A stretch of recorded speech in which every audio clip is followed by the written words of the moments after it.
नमस्कार बंधुगण, आज के आमी मात्र दुटी उपकरण दिए मिल्क पुडिंग रेसिपिटा शेयर करते चलेছি। আর এই রেসিপিটা খেতে এতটাই টেস্টি হয় যে না খেলে বুঝতেই পারবে না, মুখে দিলেই কিন্তু মিলিয়ে যাবে, একদম নরম সফট সফট হবে। দুধ আর চিনি দিয়ে এই মিল্ক পুডিংটা তৈরি করে দেখাবো। এই দুটো উপকরণ সকলেরই বাড়িতে থাকে, তো সেই দুটো উপকরণ দিয়ে আজকে আমি তৈরি করে ফেলছি খুব সহজ পদ্ধতিতে এই পুডিং রেসিপিটা। আশা করছি তোমাদের সকলের ভীষণ ভালো লাগবে। যারা নতুন গৃহিণী আছে তাদের জন্য কিন্তু সমস্ত টিপস অ্যান্ড ট্রিক্স আজকে শেয়ার করব। বাই দ্য ওয়ে, আমি কাকলি, বাঙালির পেট পুজো চ্যানেলে তোমাদের সবাইকে স্বাগত জানিয়ে শুরু করে দিচ্ছি আজকের recipe softy tasty milk pudding. Milk pudding বানানোর জন্য মূল উপকরণ হলো দুধ। তো এখানে আমি কাউ মিল্ক নিয়েছি, ফুল ক্রিম দুধ নিয়েছি 1 লিটার। দুধটাকে প্রথমে কিন্তু খুব ভালো করে জাল দিয়ে নিতে হবে। সেই জন্য আমি একটা পাত্রে দুধটাকে প্রথমে ঢেলে নিচ্ছি, তারপর এই দুধটাকে খুব ভালো করে ফুটিয়ে নেব। গ্যাসের ফ্লেমকে মাঝারি টু লো করে করে দুধটাকে খুব ভালো করে ফুটিয়ে নিতে হবে। তবে হাই ফ্লেমেতে কখনোই দুধ ফোটানো উচিত নয়, কারণ দুধটা খুব তাড়াতাড়ি ফুটে গিয়ে আবার উপচে পড়েও যায়। সেই জন্য দুধটাকে মিডিয়াম টু লোতে ফোটাতে হবে। বন্ধুরা দেখতেই পাচ্ছ দুধটা কিন্তু বেশ ফুটতে ফুটতে উপরের দিকে চলে আসছে, তার মানে এইভাবে উপরের দিকে উঠতে উঠতে কিন্তু দুধটা পড়েও যায়। তো তখনই কিন্তু হাতে দিয়ে ভালো করে নেড়ে দিচ্ছি, আর এই দুধটাকে বেশ কিছুক্ষণ ধরে নাড়তে নাড়তে একটু ঘনও করে নেব, কারণ দুধটা যদি ঘন করা যায় তাহলে পুডিংয়ের টেস্টটা কিন্তু খুব ভালো হয়, আর পুডিংয়ের টেক্সচারটাও বেশ ক্রিমি হয়, সেটা খেতে কিন্তু দারুণ মজা লাগে। সেই জন্য দুধটাকে প্রথমে কিন্তু ভালো করে ফুটিয়ে একটু কমিয়ে নিতে হবে, ঘন করে নিতে হবে। তো এইভাবে ভালো করে আমি ফুটিয়ে নিলাম দুধটাকে। এই ফুটিয়ে নেওয়ার পর আমি গ্যাস অফ করে দেবো। গ্যাস অফ করে আমি ঠান্ডা করে নেব। পাত্রের গরুর দুধটাকে খুব ভালো করে ফুটিয়ে নিয়ে ভালো করে ঠান্ডাও করে নিয়েছি, এবং সেখান থেকে আমি হাফ দুধ আমি নিয়ে নিয়েছি, বাটিতে ঢেলে নিয়েছি। এবার সেই দুধের মধ্যে দিয়ে দিলাম 1 কাপ পরিমাণের চিনি। তার ভেতরে দিয়ে দেবো আগার আগার পাউডার।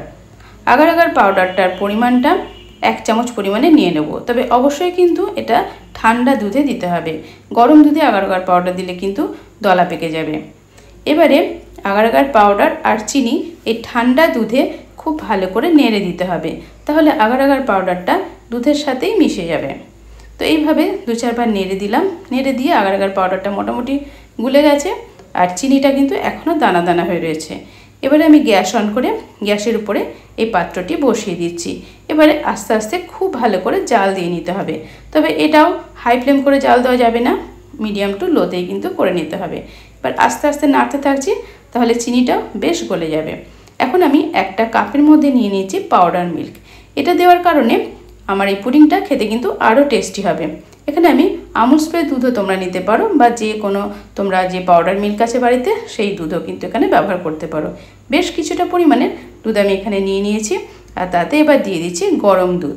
অবশ্যই এই মিল্ক পাউডারটা গরম দুধে গুললে পরে দেখবে খুব তাড়াতাড়ি মেল্ট হয়ে যায়। ওই জন্য আমি ফুটন্ত সেই দুধ থেকে অল্প একটু হাতায় করে তুলে কাপে নিয়ে নিলাম। তারপর খুব ভালো করে এটা কিন্তু গুলে নিতে হবে, যাতে দলা না পেকে যায়। তো এখন আমি চামচে করে এইভাবে গুলে নিচ্ছি, তাহলে যেগুলো চারিদিকে শুকনোগুলো লেগে আছে সেগুলো লিকুইড দুধের সঙ্গে মিশে যাবে। তো তারপরে আমি এই চামচে করে গোলার পর একটা ফ্যাটার নিয়েছি। এইভাবে আস্তে আস্তে গুলে নিলে পরে যে দলা দলা বা দানা দানা আছে সেগুলো কিন্তু ভালো মতন মেল্ট হয়ে যায়। এবার আমি বাটির দুধের মধ্যে এই পাউডার মিল্কের মিশ্রণটি ঢেলে দিলাম। এরপরে আবার খুব ভালো করে ফুটিয়ে নেব।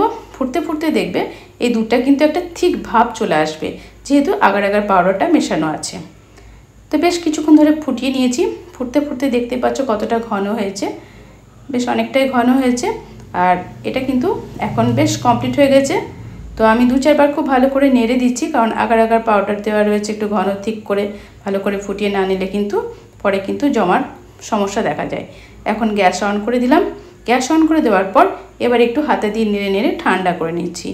এরপরে চলে যাচ্ছি পরবর্তী স্টেপে। এখন আমি একটা পাত্র নিয়ে নিলাম। এই পাত্রে আমি মিল্ক পুডিংটা বসাবো বলে এটা একটা ডেকোরেশন করা আছে। চাইলে তোমরা স্টিলের বাটিও নিতে পারো, বা যে কোনো পাত্রে তোমরা কিন্তু পুডিংটাকে জমাতেই পারো। তো আমি এই পাত্রটায় দিয়ে দিলাম।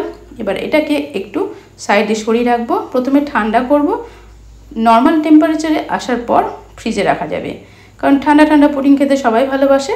সেই জন্য ফ্রিজে ঢুকিয়ে ঠান্ডা ঠান্ডা পুডিংটাও খাওয়া যাবে। এই পুডিংটাকে আমি আরেকটা পাত্র বসাবো, সেটা আমি 4 চৌকো একটা পাত্র নিয়ে নিয়েছি, তোমরা দেখতেই পাচ্ছ। এই পাত্রটার গায়েতে তোমরা একটু ঘি ব্রাশ করে দিতে পারো বা চাইলে নাও দিতে পারো। পুডিং সাধারণত জমে গেলে খুব সহজে জায়গা থেকে ছেড়েও যায়। তো এখন আমি টোটাল দুধটাই কিন্তু আমি এই পাত্রে ঢেলে দিলাম। এবার আমি হাতায় করে করে অল্প অল্প করে নিয়ে ঢেলে দেবো, নাহলে বাইরে পড়ে যেতে পারে। সেই জন্য এবার হাতায় করে নিয়ে যতটা মিল্ক পুডিংয়ের মিল্ক ছিল এখানে পুরোটাই কিন্তু এই পাত্রে আমি দিয়ে দিলাম। তারপরে এই পাত্রটিকে ঠান্ডা করে নিতে হবে। দেখতেই পাচ্ছ কতটা লিকুইড হয়ে আছে। এই লিকুইডটাকে আমি একটু ড্যাব ড্যাব করে দিচ্ছি, তাহলে কোনো অংশ ফাঁকা পড়বে না বা বাবলসের সৃষ্টি হবে না। এবার এটাকে আমি প্রথমে ঠান্ডা করব, তারপরে কিন্তু ফ্রিজে রেখে দেবো আধ ঘন্টার জন্য। এখন আমি ঠান্ডা করে ফ্রিজেও রেখেছিলাম আধ ঘন্টা, তারপরে ফ্রিজ থেকে বের করে নিয়ে এসেছি। দেখো কত সুন্দর মতন জমে গেছে, একদম নরম তুলতুলে। আমি হালকা করে প্রেসার দিচ্ছি, ভীষণ নরম তুলতুলে পুডিংটা কিন্তু একদম তৈরি হয়ে গেছে। আর এই পুডিংটা খেতে কিন্তু অসাধারণ হয়।